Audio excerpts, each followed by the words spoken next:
a single text prompt into this system, and it immediately builds a fully rendered, ready-to-publish short video, without you dragging a single clip on a timeline.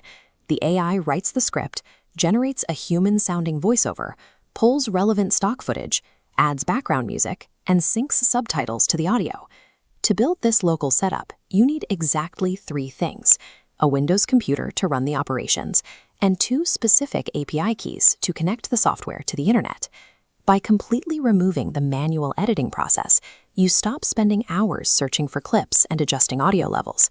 You set up the parameters and let the software handle the entire assembly process. Step 1 is getting the software onto your machine. Download the Windows one-click package for MoneyPrinterTurbo and extract the files directly to your local drive. Warning tone: pay close attention to where you place this folder. You must use a root directory with 0 spaces, 0 special characters, and no non-English text. If the software encounters a space or special character in the folder name later on, the backend rendering will silently fail and the system will crash without telling you why. Open your extracted folder and run the update batch file to fetch the latest code repository. Once that finishes, double-click the Start script. A black command terminal window will open and begin scrolling through lines of raw code.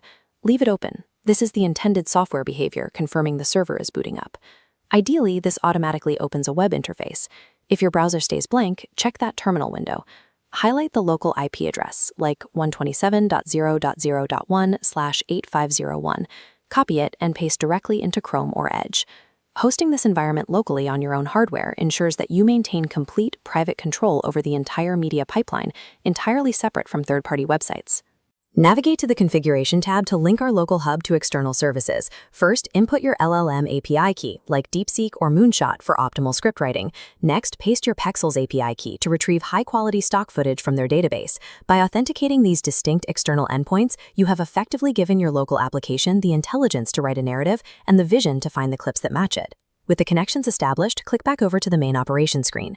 Type your idea or a few keywords into the main text box to set your topic. Set format to 9:16 vertical. Select 1080 resolution for mobile. Scroll down to subtitle settings. Make sure you select the Edge option here. Selecting Whisper pauses everything to download a massive 3 GB model to your hard drive. Just below that, choose the AI voice profile that best matches the style of your video. Click the small preview function next to the dropdown to verify the audio tone before locking.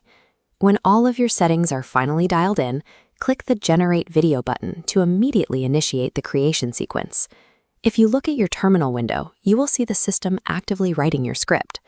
Once the text is complete, the application automatically queries Pexels and downloads the necessary stock footage directly to your machine.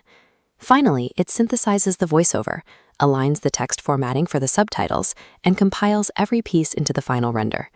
A complex compilation process that previously demanded hours of manual human labor is now executed by an algorithmic cascade initiated by a single click. Open your output folder and you will find a finished video file.